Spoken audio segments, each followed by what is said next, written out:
guys, this is Fergal from PokerVIP. Welcome back to part 2 of our player review over on TonyBet. So just to rehash where we're at, we are reviewing PokerVIP member Physics over on TonyBet. He's playing 4 tables of cash games. He currently has 2 tables of 25NL and 2 tables of 10NL up. I haven't watched this video before, so we're just going to be watching it through, commenting on his play as we go. Same kind of format as part 1. So without further ado, let's jump straight into the action. So we start off with pocket 8s up on the top right table. So the video came in halfway through this hand. I assume it was just a standard raised pot with the big blind called. Definitely happy to check this board back. Not too much we can do here with the underpair. We do have a gut shot, so there are some okay turns. Oh, it's a multi-way pot. I actually thought we were heads up here. So yeah, so it looks like there was a raise and a call. We're just going to have a fairly trivial fold in our hands here when Why So Serious elects to lead out into 2 people.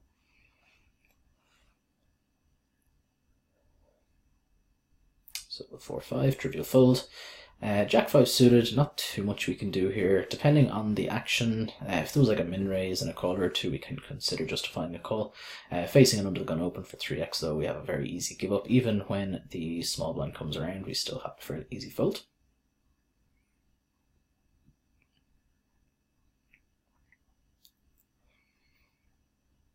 A6, we're super deep here. This is definitely 100 big blinds deep. It's definitely a spot I might elect to use a 3-bet. Use it as a 3-bet bluff. Given that we're almost 200 big blinds deep, though, we have far less fold equity. So if we do go for the 3-bet, we're just increasing the. Here we have a pretty good chance that we're going to be playing a bloated pot with a braggedy offsuit ace out of position, which just sucks. As I said, if we're only 100 bigs deep, I think we have a lot more fold equity in that scenario because he has less implied odds to make the call and take a flop. More speculative hands, but I mean even with those hands where A6 are ahead of, being out of position, it makes us a serious dog to win any money in that. Long term, I mean, of course.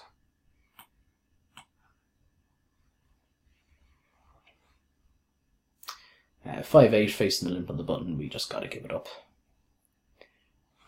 Okay, so we have ace queen here. I would be inclined to start this off with a check. When there are 2 callers, there's a pretty decent chance somebody has some sort of pocket pair in their hand.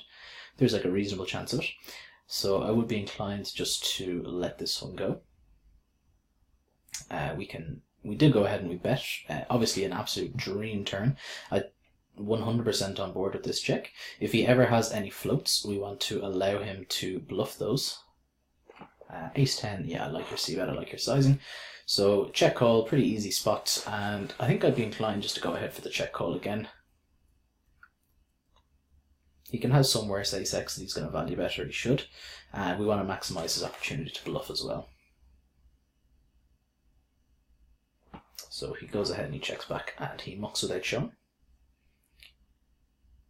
Ace 10 suited, pretty trivial open, and ace 9 over in the cutoff, also going to be opening this.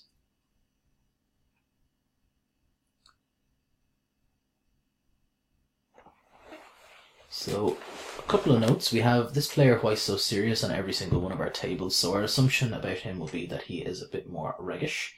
And while this is a spot with the ace 10 that I would typically, like my standard line here would be to check back versus a reg who is going to be a little bit more capable of making moves. I think just going ahead and betting is better. He's going to be more capable of floating hands, looking to take things away in the turn and so on if he is a thinking decent player. So I think I would just prefer the more kind of traditional line of just value betting our top pair there. King Queen, we're definitely going to be happy to 3-bet here, blind versus blind, but we get the walk instead.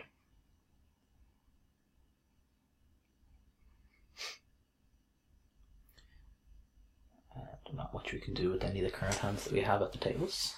King 10 suited, going to be happy to open this one under the gun.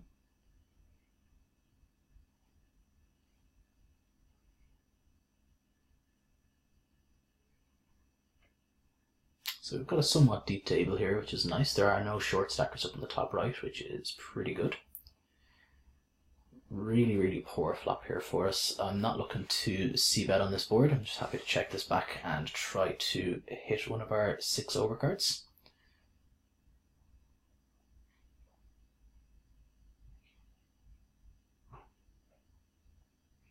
And we have a player leading out and leading out quite huge. We have a pretty trivial spot to give up then. So you can play that hand spot on. Queen 9 on the button in the bottom right table. We should be opening here if it's folded to us. Which we are, I like it. And 9-5. I mean, facing the under the gun limp, there is some argument to just try to take the initiative here. I was wondering what you were doing there. I didn't even realise we had a good shot here, so that's not too... Yeah, I thought we were just making a complete zero equity raise here. When we get re-raised, if this is a pretty disastrous board here, we're getting a really good price, but I'd be inclined just to let this go for a couple of reasons. One, it's a paired board, so our straight goes down in value for sure.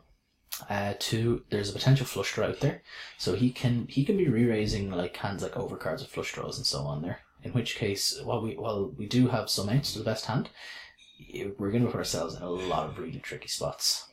And you know, one of our gut shot outs is tainted.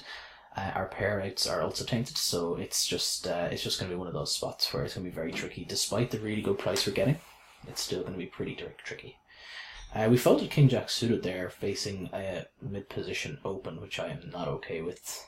I think even flatting there is somewhat reasonable. We can definitely be 3-betting as well.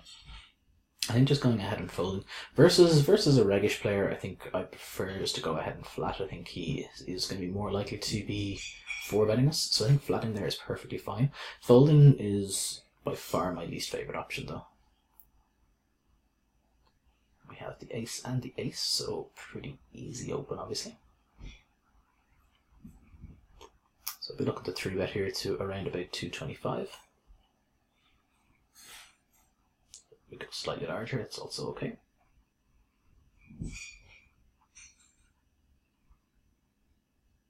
This is against the weaker player from our last game. I'd actually be inclined, versus this particular player, I'd actually be inclined to size up.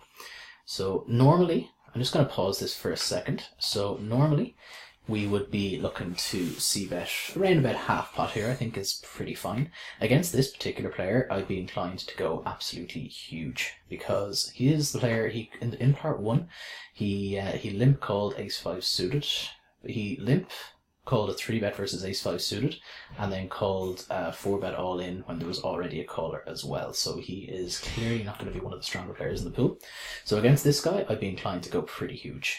If he has any piece of this, he's going to be calling, so there's no reason to go small. It's kind of going back to my inelasticity argument on the last video. Players like this, they don't really respond to what size you make it. So they have a hand, they're going to call. It's pretty much as simple as that. And we've just left ourselves, like, so if we look here, we've left ourselves having to overbet jam the river. We could have bet the flop larger, we could have bet the turn larger, and then we would have had a much more organic jam. And organic jams, they are more likely to get called. Even the weaker players, they do acknowledge that overbets are likely, or, you know, they're at least a bit more polarizing. So they will acknowledge that, you know, an overbet is a bit scarier than, you know, say betting $15 into a 15 euro into a 20 euro pot is, you know, less intimidating than betting 19 euro into a 17 euro pot. So that's why I think we should have been looking to size up on both the flop and the turn. But now that we're in this spot, I think we absolutely just have to jam. There's no other play. If he has a 3, then, you know, he has a 3, but it's pretty unlikely he does. So we go for the all-in. I would not be betting half pot here. I'd 100% be jamming.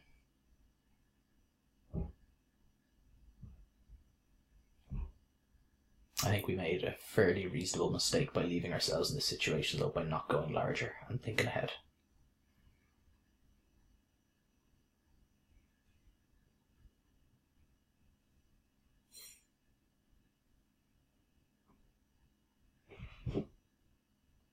So he is thinking about it. Pretty nice turn on the bottom right table, so we just bet.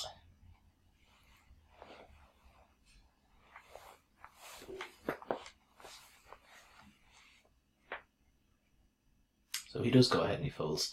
So again, I think this is a spot where we missed a trick by not sizing up, as I've gone through already.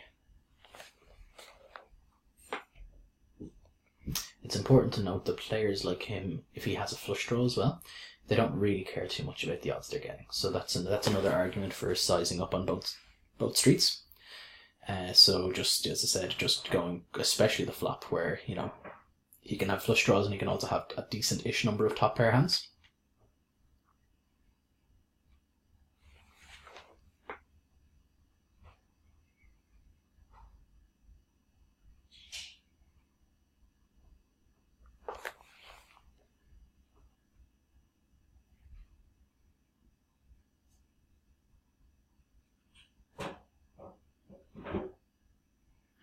So ace-8 here, I'd be inclined to 3-bet as a bluff.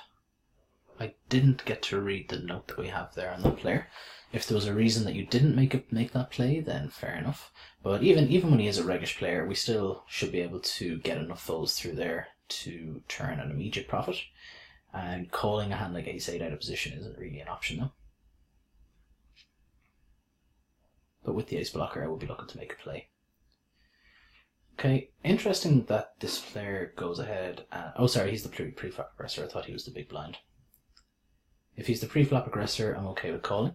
At first I thought he was donking out it to 2 people, in which case I think we would have to go ahead and let this go. So this is a pretty interesting spot. I was going to say I quite like turning our hand into a bluff here. When he checks, I'd be sizing it up a little bit. I'd be going to kind of 140, 150 just to really maximize our fold equity and put him in a really tricky spot with his Jack-X. But it seems like a decent spot where when he checks on that king, I think he's just going to be check giving up a huge percentage of the time. So I do like taking the initiative there and go ahead and betting. We fold out some better hands, and we do also deny him some equity with some kind of random overcards he can have. But the main reason I'm looking to make that play is to fold out the better hands.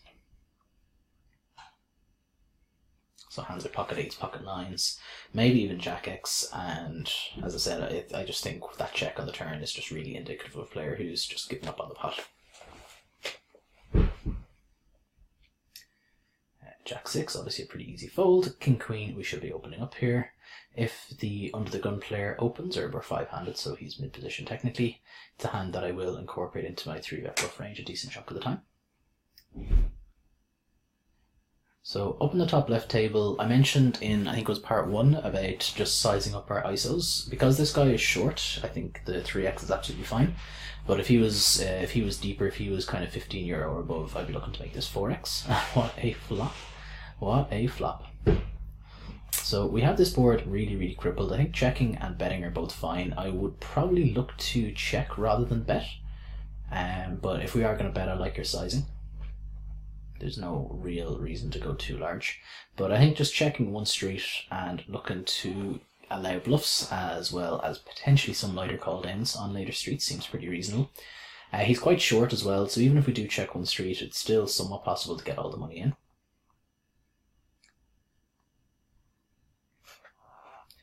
The only issue is obviously another heart can roll off, which can kill our action a decent chunk of the time with his kind of top pair hands and stuff like that as well.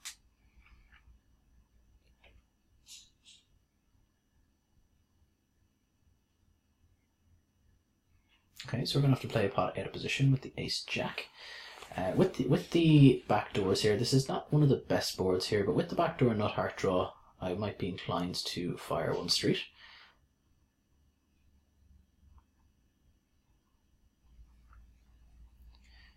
We're heads up, it's a little bit of, if we were multi-way there, we absolutely give it up. There, because we have the backdoor nut draw as well as our overcards to go along with it, there's a decent amount of cards that we can borrow. So betting there is certainly reasonable. It's definitely not an amazingly good board either though. It will have connected somewhat well with his general calling range from the button. So I don't mind just check folding.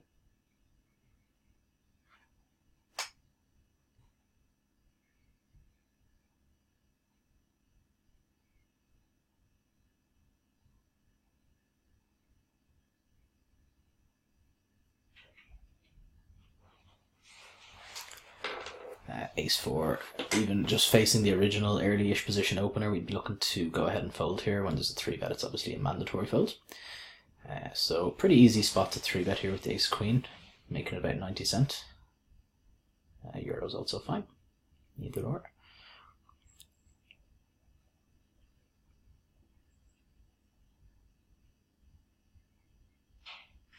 Okay, so we get called. Flop top pair, top kicker, which is pretty fine. I think we have a spot here where we can just go ahead and bet here. It's a spot where it's going to be incredibly difficult to get paid if he doesn't have a piece of this board. So we just kind of want to maximize our EV for when he has hands like, ace jack, ace 10 suited, stuff like that. So if he has like, a hand like pocket eights, we're not going to be getting any more money in there unless he manages to bink the 8, in which case we don't want to get money in. So there's no real benefit to checking for pocket control there. We're not really afraid of ace king ever. We're not afraid of aces, we're not afraid of kings. He can have, I can't remember the other, he can potentially be flatting all pocket pairs there, so there are some combos of sets he can have.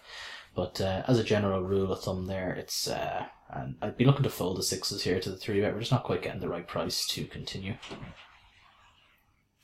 We're not getting a mile off it either, but we do have position, which is nice. We just blink the 6 on the turn. We like it. We get called for... I didn't actually see this up on the top left table. We went for the 3-bet with the king 10 suited, which I'm okay with. It's a somewhat close spot, but when we get 4-bet, it's obviously a mandatory give up. We're getting a pretty okay price here. We're getting like almost 3 to 1 on our money, but we're out of position. And so that means it's going to be difficult to realise our showdown value whenever we do improve. And we have a decent chunk of reverse implied odds there, so like people aren't cold 4-betting there versus an under the gun open and a 3-bet from the small blind very wide at all, so I'd expect him to have an incredibly nutted condensed range there.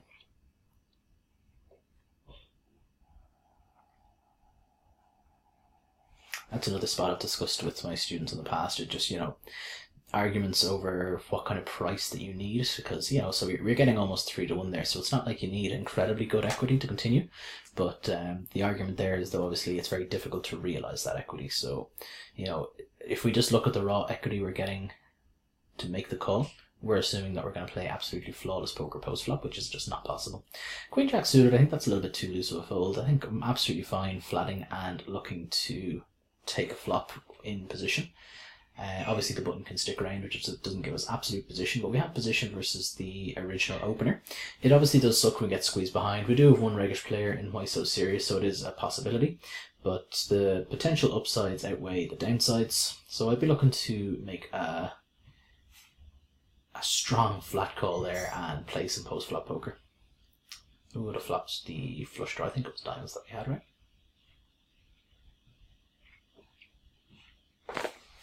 He would have gone ahead and pot betted anyway, which would have put us in a little bit of an awkward spot, and the diamond would have rolled off. Pretty scary board though. It would have, obviously with the flush here, it wouldn't be the easiest to get all of the monies in. And that would have been a disastrous run out for us as well, of course. King 4 suited on the bottom left table, definitely folding. So yeah, so the under the gun open, we actually had him domed. Yeah, I definitely think that was too tight a fold pre, as mentioned. 5-7 suited. If this goes multi-way, we can go ahead and reflat. Even heads up, actually, sorry, we're quite deep here. Yeah, flatting is perfectly fine here. Oh, we just flopped the absolute world. So, against a reg here, I'm absolutely fine with check raising here. We can be, we can be making this play with some flush draws. Given the board texture, it's kind of hard for him to have connected this too well. He can just perceive us as making a move, and like a lot of fun things can happen. And obviously, it puts him in an absolutely gross spot with a lot of his Jack X, where he's gonna just have to pay us off essentially. Your lead here, this is an interesting line. This is not something that I typically do too often. I quite like it. And I think when we take this line, I'm just going to go ahead and I'm going to overbet it and really try to rep these missed spades. So I'd be inclined to make this like €11. We're not really afraid of much 6x at all. If we do overbet and he jams, then it's absolutely gross. But I think if he has a hand he's going to call that size, he probably calls the overbet given that all the draws are bricked.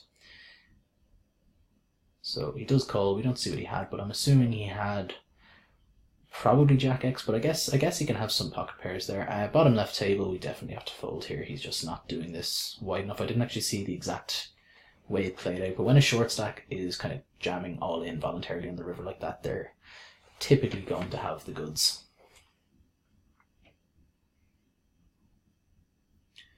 So we're going to see what we got called down here by, potentially. I didn't actually see that. Very easy ISO here with the ace king, of course. King Queen, I'll be looking to squeeze it up here. I like it. Be making it about 240 to go. 250 also fine.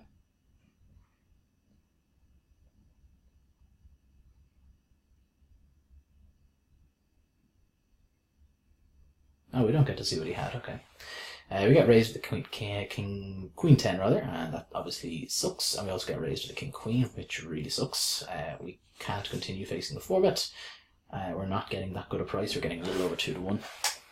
And the short stacker just goes for the 4x pot on the 3 heart board. I'm going to go out on a limb and say that he has quite a strong holding.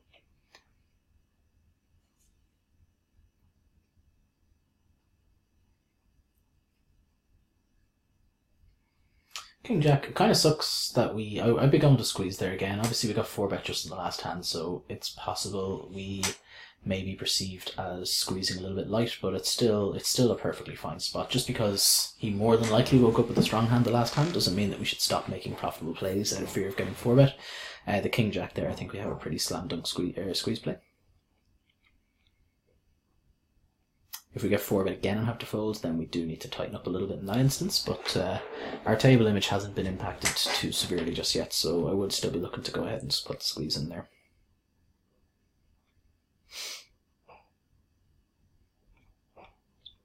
And the Queen Jack, we are going to go ahead and ISO the short stacker here. This player seems like he is not particularly good, so we're looking to get in as many heads-up confrontations with him in position as possible.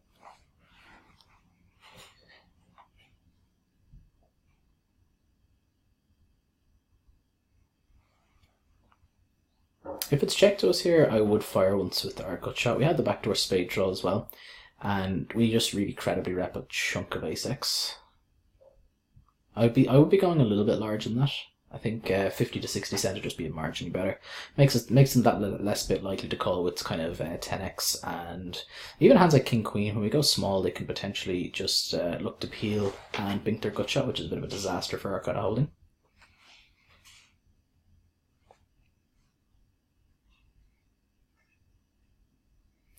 And with the ace-ace here, I think we just bet pretty big 3 streets.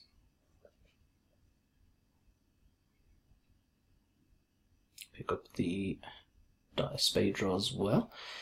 So I'll be looking to make this a euro to go. Let me just do some quick mathematics. I would have gone just a little bit larger, just to set up for a more organic jam on the river.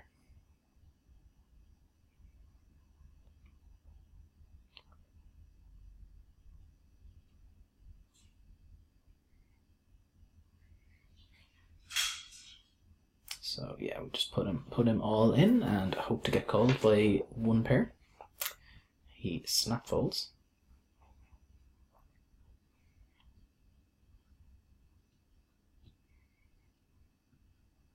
And even on the pair board, even if he had a hand like King 9, which I think is incredibly unlikely, but if he did, we're still ahead of that holding with the pair board. I think there was 2 2s on the board anyway.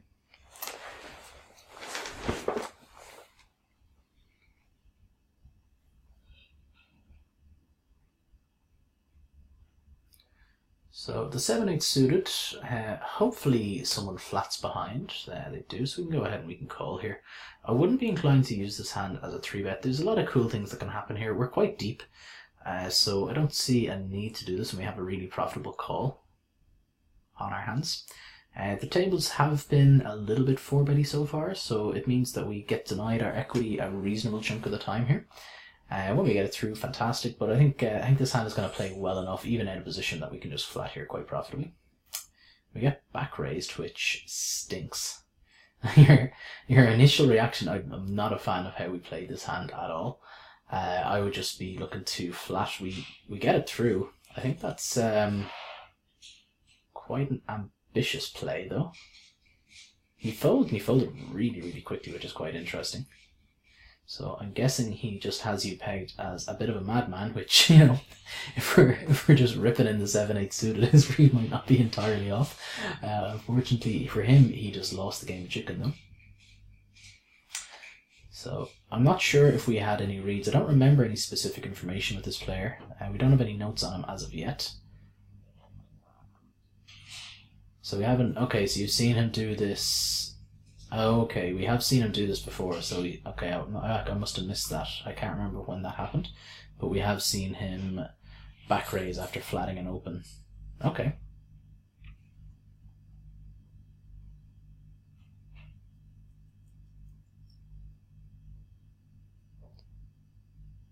That definitely makes our play a hell of a lot more reasonable anyway.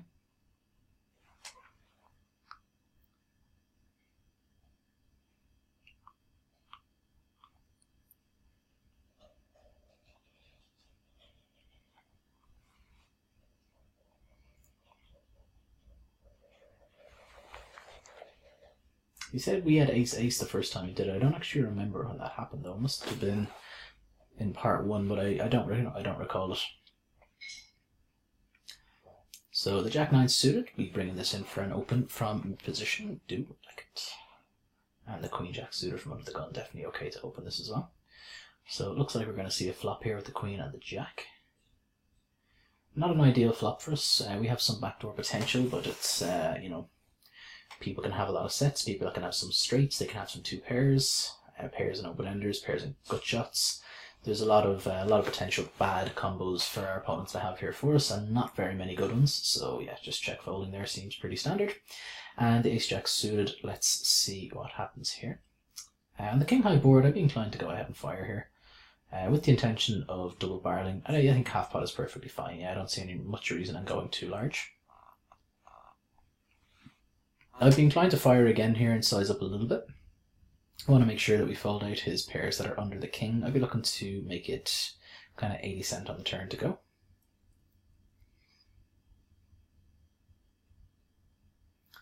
We have the absolute stones, or almost the stones. There is a possible straight flush out there, but we're gonna treat it as the stones. Yeah, just raising for value seems absolutely standard.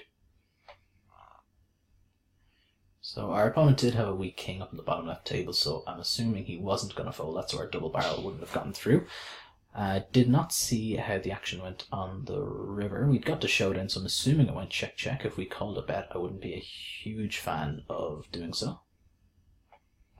There are some potential draws that bricked out there, but not all that many. And I like your 3-bet here with the ace-10.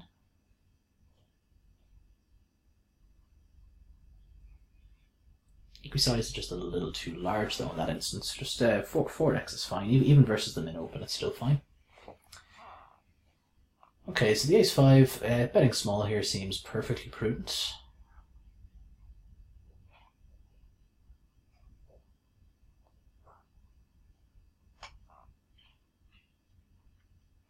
And we flat the 10s on the button, which is, again, a play I agree with. It's a spot I will be mixing in some 3-bets for sure, but flatting is definitely going to be a part of my strategy with this holding in this position. We don't want to give away free turns yet, so I like betting here. We can't go overly huge, but we definitely want to be betting for value. You can peel some ace-x hands here for sure. Obviously with this good shot and overcards on the board. You can have some like hands like ace-5 and stuff like that that have pairs as well. With the 7s, I think I'm happy just to check this back. Betting doesn't accomplish an amazingly large amount. It's a board that's kind of connected somewhat well with his flatting range here, but by checking back we allow him the opportunity to do this. But also it just means that we pot control and we can make decent, you can kind of utilize our position in later streets. Obviously there's not, you know, there's a decent chunk of bad turn cards for us, but we have a hand that is quite marginal anyway. Obviously any jack counterfeits us and any overcard is bad, but so if we get any action at all, we can get called by some worse hands that are draws, but even the draws have amazingly good equity against us with that in mind.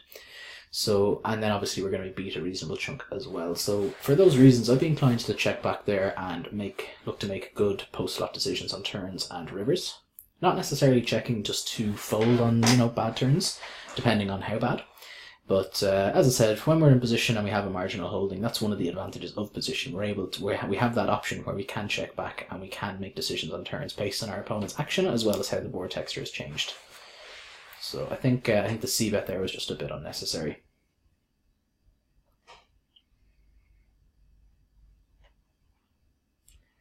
So ace king, obviously a pretty trivial open.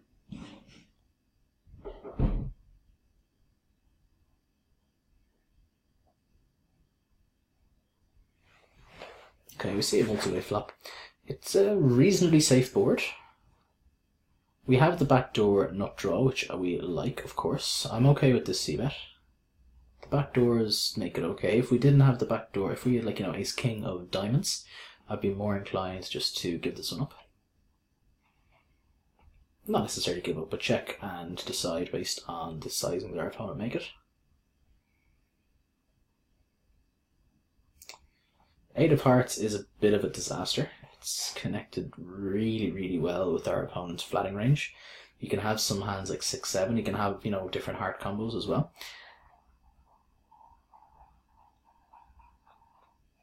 This is a spot where I'm just going to pause it here for. I was going to say we're in a spot where I would consider turning our hand into a bluff, but we've actually checked it down and our hand is ahead. So, okay, we'll take that. I'm guessing he floated with a hand like ace queen or ace jack, which, you know, isn't completely unreasonable. But if I was in his shoes there is no way in hell I am letting a hand like ace queen or ace jack get to showdown there. I am absolutely going to be bluffing that river. Okay, so that's part 2 wrapped up. I hope you have enjoyed watching, guys. I've definitely been enjoying making these. We'll be back again for physics and his adventure over in the cash game poker over on TonyBet for part 3 very, very soon. Thank you very much for tuning in, and take care.